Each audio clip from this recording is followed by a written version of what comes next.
Hello दोस्तों, आप लोग कैसे हैं। आशा करता हूं कि आप लोग अच्छे होंगे और मस्त होंगे। मैं हिस्ट्री में इस्लाम धर्म पढ़ा दिया था और इस्लाम धर्म के बाद मैंने आपको ये बताया था कि भारत के अंदर सबसे पहले मुस्लिम आक्रमणकारी कौन था, कब उसने हमला किया था। उसके बाद मैंने आपको बताया था मोहम्मद गजनी के बारे में, जो गजनी वंश का शासक होता है, भारत के ऊपर 17 बार हमला करता है। ठीक है, और सबसे ज़्यादा इम्पोर्टेंट हमला जो है कि 1025 ईस्वी का उसका होता है। तो 1025 में क्या क्या करता है, इस पूरा डिटेल्स के साथ मैं वीडियो बना चुका हूँ। ठीक है, अभी तक आप नहीं देखें तो जाइए देख लीजिए वीडियो को। ठीक है, आज के वीडियो में हम लोग पढ़ने वाले हैं मोहम्मद गौरी के बारे में। किसके बारे में? मोहम्मद गौरी के बारे में। चलिए तो वीडियो को स्टार्ट करते हैं। देखिए, जब मोहम्मद गजनी की मृत्यु हो जाती है 1030 ईस्वी में, तो वहीं पे यानी गजनी डायनेस्टी के पास में ही एक गौर प्रदेश होता है। कौन सा प्रदेश? गौर प्रदेश होता है। गौर प्रदेश एक छोटी सी जनजाति होती है, मतलब छोटा सा एरिया होता है। लेकिन जब मोहम्मद गजनी की मृत्यु हो जाती है तो गौर प्रदेश वालों की नज़र जो है कि गजनी डायनेस्टी पे पड़ जाता है और गजनी डायनेस्टी को हथियाने के लिए गौर प्रदेश वाले बार बार उस पर हमला करते हैं। हमला करते करते करते करते ठीक है, एक समय ऐसा आता है जब गौर प्रदेश वाले गजनी डायनेस्टी को अपने कब्जे में ले लेते हैं और वहाँ का शासक बन जाते हैं गौर प्रदेश वाले। तो उसी गौर प्रदेश का शासक एक होता है जिसका नाम होता है शहाबुद्दीन मोहम्मद गौरी। शहाबुद्दीन मोहम्मद गौरी, इसी शहाबुद्दीन मोहम्मद गौरी की कहानी हम लोग पढ़ने वाले हैं। ठीक है, ये शहाबुद्दीन मोहम्मद गौरी 1173 ईस्वी में गजनी की गद्दी पर बैठ जाता है। 1173 ईस्वी में गजनी की गद्दी पर बैठ जाता है। तो ये ऑलरेडी ये लोग जान चुके होते हैं कि इससे पहले जो गजनी का शासक था मोहम्मद गजनी, उसने भारत पे 17 बार आक्रमण किया और धन दौलत सोना चांदी लूट कर लाया था। तो क्यों ना हम भी चले भारत के ऊपर हमला करें, भारतवासियों को लूटें। तो ये शहाबुद्दीन मोहम्मद गौरी जो है कि ये भी प्लानिंग करता है और प्लानिंग के तहत भारत आता है। अब भारत आता है तो टोटल यह कुल भारत पर 5 बार आक्रमण किया है। ये आपको याद रखना है कि शहाबुद्दीन मोहम्मद गौरी भारत पर कितनी बार आक्रमण किया है, तो टोटल 5 बार। भारत पर यह हमला कितनी बार करता है? 5 बार करता है। कब कब हमला करता है तो ये आपको इम्पोर्टेंट है, याद रखिएगा। 1175, 1178, 1191, 1192, 1194, ये टोटल 5 आपको याद रखना है। 1175, 1178, 1191, 1192, 1194। चलिए सबसे पहले जानते हैं कि 1175 में ये कहाँ पे हमला करता है। तो 1175 ईस्वी में ये मुल्तान पर हमला करता है मोहम्मद गौरी, और मुल्तान पे हमला करने के बाद मुल्तान को जीत लेता है। इसके पहले भी जो मोहम्मद गजनी था उसने भी सिंध और मुल्तान को जीत लिया था। ठीक है, और वैसे ही मोहम्मद गौरी भी सेम टू सेम उसकी कॉपी करते जाता है और क्या करता है 1175 ईस्वी में मुल्तान पे हमला करता है और मुल्तान के जो राजा होते हैं उनको हरा के मुल्तान को जीत लेता है। तो पहला हमला जो है कि 1175 में करता है। आपसे पूछा जाए कि बताइए भारत के अंदर मोहम्मद गौरी पहली बार कब हमला किया है, तो 1175। बहुत सारे बच्चे 1191 आंसर दे देते हैं जबकि ये गलत है। याद रखिएगा, मोहम्मद गौरी यानी शहाबुद्दीन मोहम्मद गौरी भारत के ऊपर हमला करने के लिए पहली बार कब आया था, तो 1175 में। कहाँ पे हमला किया था? तो मुल्तान पे। फिर उसके बाद मुल्तान से लूटने के बाद धन दौलत पुनः वापस चला जाता है। फिर 3 साल बाद प्लानिंग करता है और आता है 1178 ईस्वी में। कब आता है? 1178 ईस्वी में। जब 1178 ईस्वी में आता है तो गुजरात में आता है। कहाँ पे आता है? गुजरात में। गुजरात में एक जगह है पाटन। कौन सा जगह? पाटन। तो पाटन में आता है और पाटन में आने के बाद गुजरात पर हमला करता है, यानी पाटन पे हमला करता है। हमला करने के बाद उस पाटन यानी गुजरात में एक राजा होते हैं जिनका नाम होता है भीम सिंह द्वितीय। भीम सिंह द्वितीय। आपको थोड़ी सी एक स्टोरी पीछे लेके चलूँ तो मैंने बताया था जब मोहम्मद गजनी भारत पे हमला किया था तो उस समय गुजरात के जो सोमनाथ मंदिर है जब उस पर हमला करके सोमनाथ मंदिर से धन दौलत लूट रहा था तो वहाँ के जब राजा थे वो भीम सिंह प्रथम थे। कौन थे? भीम सिंह प्रथम। अब कौन है? भीम सिंह द्वितीय। यानी जब मोहम्मद गौरी जो है कि गुजरात के पाटन वाले एरिया पे हमला करता है तो वहाँ के राजा भीम सिंह द्वितीय होते हैं। भीम सिंह द्वितीय जो है कि मोहम्मद गौरी को बुरी तरह परास्त कर देते हैं। यानी भीम सिंह द्वितीय मोहम्मद गौरी को हरा देते हैं। अब ये गौरी जो है ना कि शहाबुद्दीन गौरी का मनोबल टूट जाता है हारने के बाद। लेकिन कहा जाता है ना कि भारत के अंदर हमारे जो राजा थे इतने दयालु थे कि जब कोई दुश्मन अपनी पीठ दिखा देता था यानी हार मान लेता था तो हमारे यहाँ के राजा छोड़ देते थे, बहुत ज़्यादा दयालु हुआ करते थे। बस वही कहानी हुई 1178 ईस्वी में जब भीम सिंह द्वितीय ने जब मोहम्मद गौरी को हराया तो मोहम्मद गौरी हार मान लिया, जिसके कारण इनको लगा कि मोहम्मद गौरी को छोड़ देना चाहिए और ये छोड़कर चले गए। और यही सबसे बड़ी भूल होती है भीम सिंह द्वितीय का। ठीक है, मोहम्मद गौरी जो है पुनः कैसे भी करके अपनी जान को बचा करके पुनः भाग जाता है गजनी के तरफ। ठीक है, तो ये घटना है 1178 की। ठीक है, तो आपसे पूछा जाए कि मोहम्मद गौरी की भारत के अंदर पहली बार हार कब हुई थी तो 1178 में। पहली बार हमला कब किया था? 1175 में। फिर ये क्या करता है कि जब तक भीम सिंह द्वितीय थे कहाँ पे तो गुजरात वाले एरिया में, तो ये मोहम्मद गौरी ने सोच लिया कि हम गुजरात वाले एरिया से आक्रमण नहीं करेंगे, अब एरिया चेंज करेंगे। क्या करेंगे? एरिया चेंज करेंगे। अब दूसरे रास्ते से जाएंगे भारत के अंदर, गुजरात वाले रास्ते से नहीं जाएंगे। क्यों? क्योंकि भीम सिंह द्वितीय थे। अब ये डर के मारे जो है कि मोहम्मद गौरी जो है कि रास्ता चेंज किया। लेकिन जब ये हमला इधर कर रहा था उसी बीच में राजस्थान के अजमेर वाले जगह पे एक 14 वर्ष का लड़का गद्दी संभाल रहा था जिसका नाम होता है पृथ्वीराज चौहान तृतीय। पृथ्वीराज चौहान तृतीय। ठीक है, जस्ट ये शहाबुद्दीन मोहम्मद गौरी की कहानी के बाद मैं आपको पृथ्वीराज चौहान की कहानी आपको समझाने वाला हूँ पूरा डिटेल्स के साथ। और मैं बताऊंगा कि पृथ्वीराज चौहान और मोहम्मद गौरी के बीच में कैसे युद्ध होता है। ठीक है, वो पृथ्वीराज चौहान की जब कहानी बताऊंगा उसमें बताऊंगा, इसके जस्ट बाद वाले भाग में। इस भाग में यही सिर्फ जानेंगे कि इसने कब कब हमला किया, किसके किसके साथ युद्ध किया। तो देखिए, जब 14 वर्ष की अवस्था में एक बालक अजमेर की गद्दी संभाल रहा होता है, वो भी ये चीज़ महसूस नहीं किया था कि काश कोई हमारे तरफ भी हमला कर सकता है। बस मोहम्मद जो गौरी था वो डर के मारे पुनः गुजरात के तरफ से हमला न करके वह चला जाता है राजस्थान वाले एरिया से हमला करने के लिए। गुजरात की तरफ नहीं आता है, राजस्थान से एंट्री करता है। जब राजस्थान से एंट्री करता है तो राजस्थान में एक जगह है अजमेर। अजमेर के राजा होते हैं पृथ्वीराज चौहान तृतीय, उनके साथ उसका सामना होता है। ये मोहम्मद गौरी यही सोच रहा होता है कि एक भीम सिंह द्वितीय जैसे सब लोग थोड़ी हैं जो हमें हरा देंगे। लेकिन होता क्या है कि 1191 ईस्वी में जब ये अजमेर से होते हुए राजस्थान से होते हुए, यानी जब राजस्थान के जो राजा होते हैं पृथ्वीराज चौहान अजमेर में, ठीक है, तो होते हुए पहुंचता है हरियाणा में एक जगह है तराइन। हरियाणा में जगह है तराइन।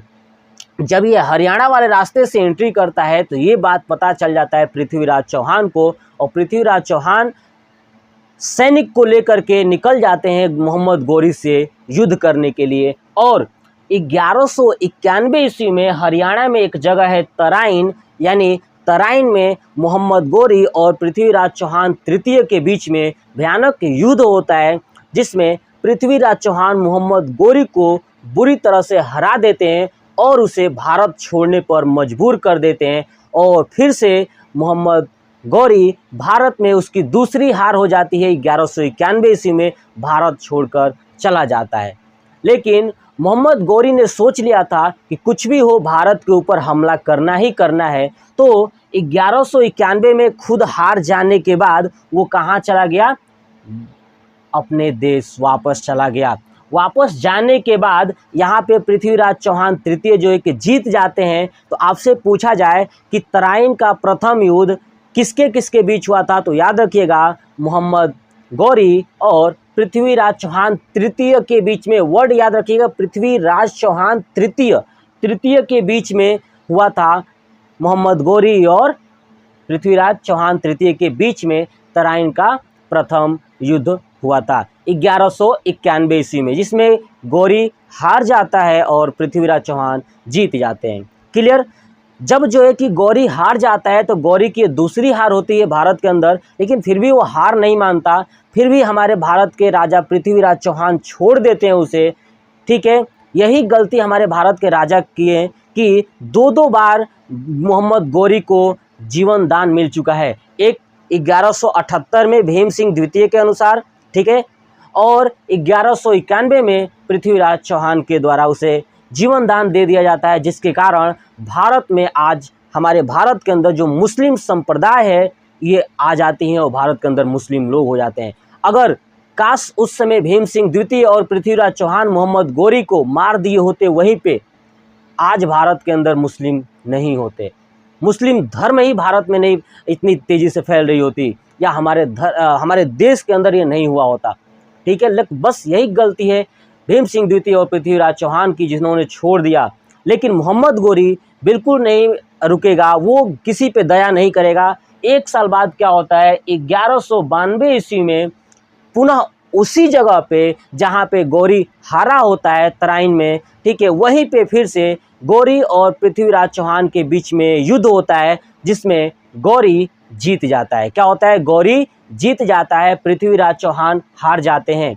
मैं आपको जब पृथ्वीराज चौहान पढ़ाऊंगा वहाँ पे बताऊंगा कि आखिर में पृथ्वीराज चौहान क्यों हार जाते हैं दूसरी बार, जब 1192 में जब लड़ाई होती है। आप सोच के देखिए, जब 1178 में भीम सिंह द्वितीय से लड़ने के बाद वो 1191 में भारत आता है, तो सोच के देखिए, जब 1191 में हारने के बाद एक साल बाद ही क्यों आ गया?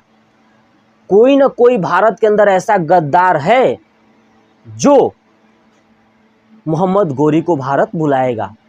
ठीक है, और गद्दार होने के साथ साथ जब वो पृथ्वीराज चौहान से युद्ध करेगा तो वो गद्दार उस गौरी की मदद भी करेगा। तो ये आपको बताऊंगा जब पृथ्वीराज चौहान पढ़ाऊंगा। क्लियर? देखिए, तो 1192 में गौरी और पृथ्वीराज चौहान तृतीय के बीच में तराइन का द्वितीय युद्ध होता है, जिसमें गौरी जीत जाता है और पृथ्वीराज चौहान हार जाते हैं, है ना।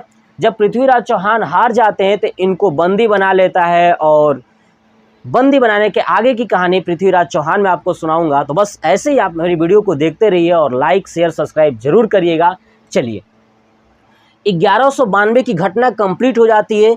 अब जो है कि 1194 में पुनः भारत आता है और चंदावर का युद्ध, चंदावर यानी कन्नौज को जीत लेता है। चंदावर का मतलब कन्नौज वाले जगह को, कन्नौज जो एरिया था ना यूपी के अंदर, कन्नौज, उस कन्नौज को जीतता है। तो उसको जीतने के लिए युद्ध करता है, जिस युद्ध को बोलते हैं चंदावर का युद्ध।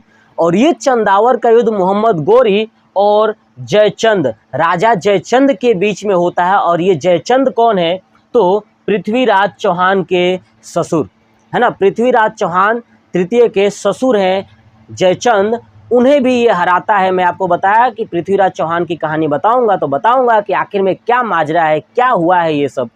ठीक है, तो चंदावर के युद्ध में गौरी और पृथ्वीराज चौहान के बीच जो है कि चंदावर के युद्ध में गौरी और राजा जयचंद के बीच जब युद्ध होता है 1194 ईस्वी में, तो गौरी जीत जाता है और जयचंद हार जाते हैं। अब क्या होता है, 1194 में कन्नौज होता है ना, कन्नौज जहाँ पे राजा जयचंद होते हैं, ये पूरी तरह से किसके कब्जे में आ जाती है? मोहम्मद गौरी के कब्जे में। तो मैंने बताया 5 आक्रमण किया था, 75, 1100, 1178, 1191, 1192, 1194।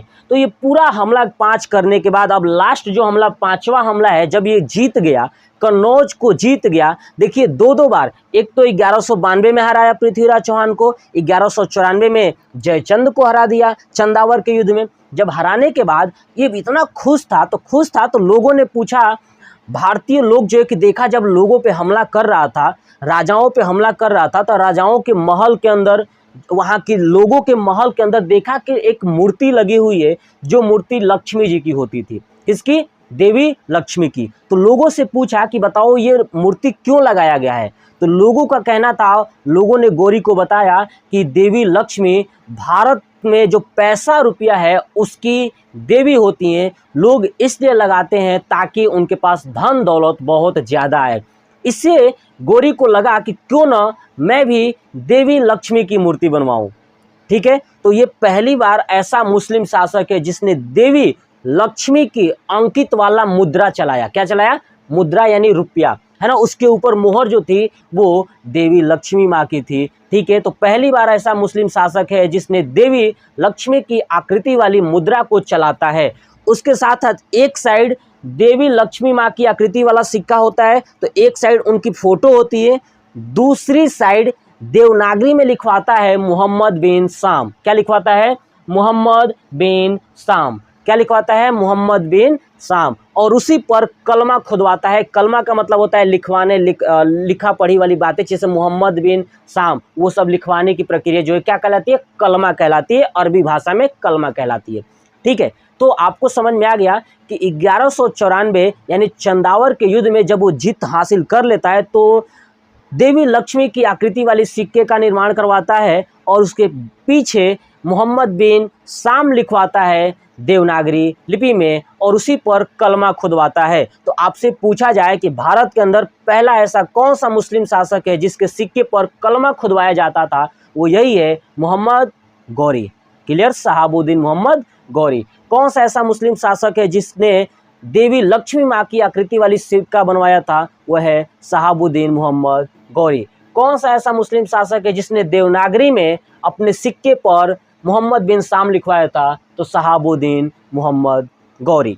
तो ये घटना थी हमारी शहाबुद्दीन मोहम्मद गौरी की। अब होता क्या है कि 1194 में जितना एरिया जीत लेता है मोहम्मद गौरी, ठीक है, जीतने के बाद क्या करता है कि ये जो है कि अपने दो गुलाम हुआ करते थे, एक का नाम था कुतुबुद्दीन ऐबक और एक का नाम था यालदौज, है ना। दो इसके गुलाम हुआ करते थे जिसका नाम था कुतुबुद्दीन ऐबक और यालदौज। जितना भी जीती हुई एरिया थी अपने गुलाम यानी कुतुबुद्दीन ऐबक को भारत के जितने भी एरिया को जीता था उसको सौंप देता है और ये कुतुबुद्दीन ऐबक जो है कि भारत के अंदर अब उस उतने एरिया को देख रेख करेगा। पुनः ये वापस चला जाता है अपने यहाँ। ठीक है, अपने यहाँ जाता है तो जब वो मोहम्मद गौरी वापस चला जाता है तो कुतुबुद्दीन ऐबक को यहाँ पे एक छोटी सी जनजाति होती है, खोखरो जनजाति, है ना। खोखरो जनजाति जो है कि कुतुबुद्दीन ऐबक को बहुत ज़्यादा परेशान करती है। तो कुतुबुद्दीन ऐबक जो है कि अब इनको समझ नहीं आता है कि क्या करें। पुनः जो है कि लेटर भेजवाता है मोहम्मद गौरी के पास और कहता है कि मुझे जो है कि खोखरो जनजाति वालों ने परेशान कर दिया है, मैं रह नहीं पा रहा हूँ। तो पुनः जो है कि मोहम्मद गौरी 1206 ईस्वी में वापस आता है और आने के बाद खोखरो के विरुद्ध, जो खोखरो जनजाति होती है उनके विरुद्ध हमला करता है और उन्हें बुरी तरह से मार देता है। मारने के बाद जब ये वापस जा रहा होता है तो 15 मार्च 1206 ईस्वी को दमयक नामक स्थान पर इसकी मृत्यु हो जाती है। किसकी? मोहम्मद गौरी की। यानी मोहम्मद गौरी की मृत्यु 15 मार्च 1206 ईस्वी को दमयक नामक स्थान पर हो जाता है जब ये खोखरो से युद्ध करने के बाद वापस जाता है। तो ठीक है, तो जब इसके दो गुलाम जो हुआ करते थे तो एक तो कुतुबुद्दीन ऐबक को भारत का उत्तराधिकारी बना दिया जहाँ पे जीता था और एक दूसरा था यालदौज। यालदौज को गजनी का उत्तराधिकारी बना दिया, यानी गजनी वाला सीट भी तो खाली हो गया, वहाँ का उत्तराधिकारी यालदौज और जो एरिया भारत के अंदर जीता था उसको दे दिया कुतुबुद्दीन ऐबक को। अब कुतुबुद्दीन ऐबक के समय एक सेनापति हुआ करते थे। जब कुतुबुद्दीन ऐबक भारत के अंदर कमान संभाल लिए, ठीक है, तो एक सेनापति था जिसका नाम था बख्तियार खिलजी, है ना। जब आप देखेंगे कि 1194 यानी 1192 में तराइन की एरिया में जब हरा देता है तभी जो है कि सौंप के चला जाता है किसको? कुतुबुद्दीन ऐबक को कि तुम यहाँ पे देख रेख करो। पुनः आएगा 1194 में। ठीक है, तो अब आपको समझ में आ गया कि उसी बीच में क्या होता है कि 1193 ईस्वी में है ना। 1193 ईस्वी में जो कुतुबुद्दीन ऐबक था, इसका सेनापति होता है बख्तियार खिलजी। कौन होता है? बख्तियार खिलजी। बख्तियार खिलजी क्या करता है कि नालंदा और विक्रमशिला विश्वविद्यालय को बुरी तरह से नष्ट कर देता है, जो कि बिहार में है। तो आपको ये पॉइंट्स याद रखना है कि बख्तियार खिलजी नालंदा और विक्रमशिला विश्वविद्यालय को नष्ट कर देता है। तो नालंदा और विक्रमशिला विश्वविद्यालय को नष्ट करने वाला कौन ऐसा मुस्लिम आक्रमणकारी था? तो बख्तियार खिलजी। बख्तियार खिलजी कुतुबुद्दीन ऐबक का सेनापति हुआ करता था, यानी मोहम्मद गौरी के ये भी साथ आया था। और इसने क्या किया? नालंदा और विक्रमशिला विश्वविद्यालय को नष्ट कर दिया। नालंदा और विश्वविद्यालय को नष्ट करने का रीजन क्या था इसका? कि जब ये एक बार क्या हुआ कि बख्तियार खिलजी की इतनी तबीयत खराब हो गई भारत के अंदर, तो इसको समझ नहीं आ रहा था, इसके पूरे जो गजनी साम्राज्य की तरफ से आए हुए जितने भी वैद्य थे सब हार चुके कि जो है कि इसका कोई भी इलाज नहीं कर पाया। तो बख्तियार खिलजी का जब कोई भी इलाज नहीं कर पा रहा था, तो बख्तियार खिलजी ने क्या किया कि उसको समझ नहीं आया, तो किसी ने उसको सुझाव दिया कि क्यों ना भारत के जो वैद्य हैं उनसे मदद लिया जाए। ठीक है। और उस समय के जो भारत के वैद्य थे वो नालंदा विक्रमशिला विश्वविद्यालय जैसे उसमें आचार्य का भी काम करते थे और एक डॉक्टर्स का भी काम करते थे। तो ये बात बख्तियार खिलजी को पता चला कि नालंदा और विक्रमशिला विश्वविद्यालय में जो है कि अच्छे डॉक्टर्स हैं, टीचर्स, उनको बुला के इलाज कराया जाए। तो बख्तियार खिलजी ने कहा कि नहीं, मैं यहाँ के हिंदू धर्म वालों से मैं इलाज नहीं करवाऊंगा, चाहे मेरी मृत्यु क्यों ना हो जाए। बट धीरे धीरे इसकी इतनी तबीयत खराब हो जाती है कि अब जो है कि इससे रहा नहीं जाता है और मजबूरन जो नालंदा और विक्रमशिला विश्वविद्यालय के जो डॉक्टर्स होते हैं, यानी आचार्य कहिए, टीचर्स होते हैं, वो उनको मजबूरन बुलाना पड़ता है। और ये बख्तियार खिलजी कहता है उनसे कि मैं हिंदू धर्म का अनुसार कोई भी हिंदू की दवाई यूज नहीं करूँगा। अगर तुम मुझे बिना इलाज किए सही कर सकते हो तो तुम्हें छोड़ दूंगा, वरना तुम्हारी हत्या कर दूंगा। यानी बख्तियार खिलजी ने सीधे धमकी दे दिया कि तुम्हें मुझे बिना हिंदू की दवाई दिए, यानी हिंदू धर्म की जो भी दवा है उसे मुझे नहीं चाहिए और तुम्हें मुझे ठीक करना है। ये ही बहुत बड़ी चुनौती हो चुकी थी नालंदा और विक्रमशिला विश्वविद्यालय जैसे आचार्यों के अंदर कि कैसे हो सकता है कि हम उसको दवा न दें और वो ठीक हो जाए। अगर हम ऐसा नहीं भी करते हैं तो हमारी क्या करेगा? हमारी हत्या करवा देगा बख्तियार खिलजी। अब उनको समझ नहीं आता है, लेकिन धीरे धीरे उनके दिमाग में आइडिया आता है कि क्यों ना ऐसा किया जाए कि जो मुस्लिमों का पवित्र ग्रंथ है कुरान, उस कुरान को ही मंगवाया जाए। तो बख्तियार खिलजी के पास आते हैं और कहते हैं कि महाराज, आप जो है कि पढ़े लिखे तो हैं ही, तो हमें कुरान की पुस्तक दीजिए। ठीक है। कुरान की पुस्तक जो है कि डॉक्टर्स लेके गए और उस सभी पुस्तक के एक एक पन्ने पर दवा लगा दिया। क्या लगा दिया? दवा लगा दिया। ठीक है। अब दवा लगा दिया तो आप देखिए, कोई भी इंसान पुस्तक जब पढ़ता है तो कैसे पढ़ता है? अब मान लीजिए पेज जब नहीं पढ़ता है तो क्या करते हैं? ऐसे करते हैं, है ना। मतलब कि अपने उंगली को माउथ के अंदर लेके जाते हैं, फिर उसको पलटते हैं, फिर माउथ के अंदर, फिर पलटते हैं। ऐसा हम लोग करते हैं। तो बख्तियार खिलजी को क्या किए आचार्य लोग कि पुस्तक दे दी और कहे कि महाराज इसे 24 घंटा पढ़िए और आप पढ़ेंगे तो आप ठीक हो जाएंगे। ये बख्तियार खिलजी को अचंभव वाली बात लगी। ऐसा कैसे हो सकता है कि कोई पुस्तक पढ़े और उससे हमारी तबीयत ठीक हो जाए? हम पुस्तक पढ़ेंगे, हमारी तबीयत ठीक हो जाएगी। तो लोगों ने कहा कि नहीं नहीं, आप पढ़िए, आपकी तबीयत 100% ठीक हो जाएगी। फिर कहा कि अगर ठीक नहीं हुई तो आपकी हत्या करवा देंगे, आपको मरवा देंगे जान से। बोला कि ठीक है। आचार्य ने बोला कि ठीक है, कर लीजिएगा। जब कुतुबुद्दीन ऐबक का जो सेनापति था बख्तियार खिलजी, जब ये पढ़ना स्टार्ट करता है तो ऐसे ही पढ़ता है कुरान को, एक एक पेज, है ना, और उस पे उंगली लगाता है, फिर मुंह पे उंगली लगाता है, जीभ पे, है ना। तो जो उंगली के रास्ते वो दवा थी, उस पे पेज पे दवा लगा था, वो दवा कहाँ चला गया? जीभ पर। जीभ पर दवा जा रही थी। धीरे धीरे करते करते 1 से 1.5 महीने में एकदम बिल्कुल सही हो गया। अब ये बड़ी आश्चर्य हो गया कि ऐसा कैसे हो सकता है कि उन लोगों ने दवा ही नहीं दिया और मैं ठीक हो गया। अब इसके दिमाग में बहुत दिमाग सटक गया और गुस्से में आ गया। इस बात की नहीं उन्होंने दवा इसको सही किया है, इस बात की कि ये कैसा टेक्नोलॉजी है इनके पास जो मुझे बिना दवा दिए ठीक कर दिया। यही इसको बुरा लगा और इसने क्या किया? नालंदा और विक्रमशिला विश्वविद्यालय को पूरी तरह से नष्ट कर दिया।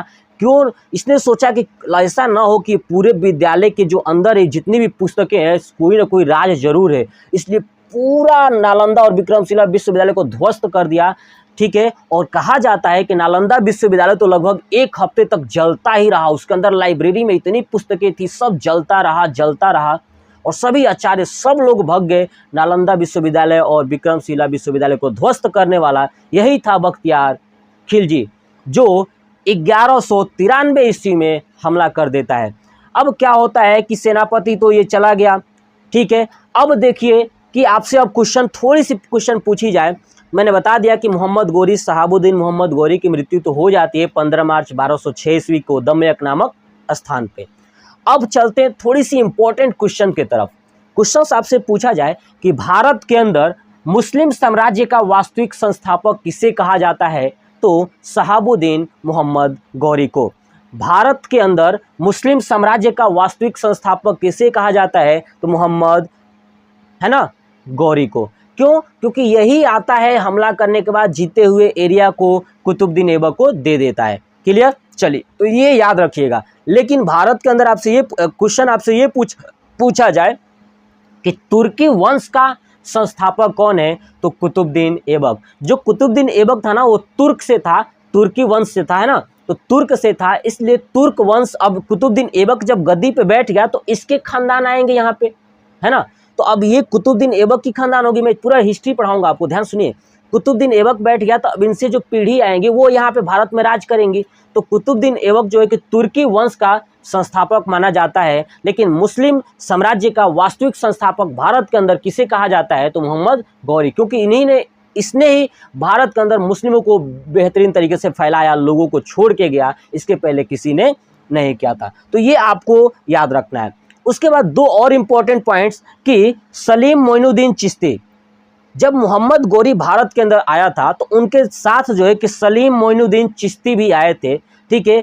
इन्हीं के नाम पर अजमेर में अजमेर शरीफ के नाम से एक दरगाह बनाया गया है, ठीक है। सलीम मोइनुद्दीन चिश्ती के नाम पर एक अजमेर शरीफ में क्या बनाया गया है, दरगाह शरीफ के नाम से बनाया गया। तो आपको याद रखना है कि अजमेर के अंदर जो दरगाह शरीफ है वो किसके नाम से बनाया गया है, मोहम्मद, है ना, मोइनुद्दीन चिश्ती या सलीम मोइनुद्दीन चिश्ती कह सकते हैं ना। मोहम्मद ना कहिए, सलीम मोइनुद्दीन चिश्ती कहिए, ठीक है। उनके नाम पर दरगाह शरीफ बनाया गया है। और ये सलीम मोइनुद्दीन चिश्ती किसके साथ भारत वापस आए थे, या भारत आए थे, तो मोहम्मद गौरी के साथ, ठीक है। और इनके नाम पे क्या बन गया अजमेर में, दरगाह शरीफ। उसके बाद क्या होता है कि एक और आते हैं इनके साथ, शहाबुद्दीन मोहम्मद गौरी के साथ, जिसका नाम सूफी संत होते हैं, जिसका नाम होता है बख्तियार काकी। क्या नाम होता है, बख्तियार काकी। जब शहाबुद्दीन मोहम्मद गौरी के साथ बख्तियार काकी भी सूफी संत भारत आते हैं तो इनके नाम पर दिल्ली में कुतुब मीनार बनाया जाएगा। और वो कुतुब मीनार का निर्माण जो है कि कुतुबुद्दीन ऐबक करवाएगा, लेकिन उसको पूरा कंप्लीट उनका दामाद, कुतुबुद्दीन ऐबक का दामाद इल्तुतमिश करवाएगा। तो जब मैं आपको कुतुबुद्दीन ऐबक पढ़ाऊंगा, है ना, जिसको गुलाम डायनेस्टी बोलते हैं, उस डायनेस्टी जब पढ़ाऊंगा, गुलाम वंश, दिल्ली सल्तनत, तब आपको ये चीज़ें समझाऊंगा। तो आपको समझ में आ गया कि दिल्ली के अंदर जो कुतुब मीनार बनाया गया है, ठीक है, वो किसके नाम पर बनाया गया है, तो मैंने बता दिया, बख्तियार काकी। बख्तियार काकी के नाम पर कुतुब मीनार का निर्माण कराया गया है दिल्ली के अंदर। किसने कराया है, तो कुतुबुद्दीन ऐबक ने। लेकिन उस कुतुब मीनार का कार्य पूर्ण रूप से कौन करवाया है, तो इल्तुतमिश। तो ये था हमारा शहाबुद्दीन मोहम्मद गौरी की हिस्ट्री। शहाबुद्दीन मोहम्मद गौरी पूर्ण रूप से कंप्लीट होता है। अब मैं आपको नेक्स्ट पार्ट में पृथ्वीराज चौहान तृतीय के बारे में पूरा डिटेल्स पढ़ाऊंगा, पूरी कहानी के फॉर्म में। तो ये वीडियो आपको कैसा लगा, कमेंट बॉक्स में कमेंट करके ज़रूर बताइएगा। लाइक, शेयर, सब्सक्राइब सब कुछ करिए। और आपको वीडियो अच्छा लगता है तो ज़रूर हमें बताइए कि आपको स्टोरी कैसी लगी। और आप याद करते चलिए, मैं पूरा ऐसे हिस्ट्री पढ़ा दूंगा आधुनिक भारत तक, 1947 तक भारत आज़ाद हुआ था, फिर प्राचीन हिस्ट्री भी पढ़ा दूंगा। बट आपको एक ही चीज़ करना है कि वीडियो को ज़्यादा से ज़्यादा लोगों तक शेयर करिए और कमेंट में बताइए कि आपको ऐसे ही हमेशा वीडियो चाहिए। तो मैं पर डे अलग अलग टॉपिक पे वीडियो बनाता रहूँगा, चाहे फिजिक्स, केमिस्ट्री, बायो, है ना, साइंस में कोई भी हो, चाहे जियोग्राफी, चाहे इकोनॉमिक्स, चाहे पॉलिटी, चाहे हिस्ट्री, पूरा डिटेल्स के साथ आपको बताऊंगा। और इंग्लिश भी मैं आपको इस पे दिखाता हूँ, पढ़ाता हूँ, ठीक है। तो वीडियो को लाइक, शेयर, सब्सक्राइब जरूर करिएगा। जय हिंद, जय भारत, वंदे मातरम।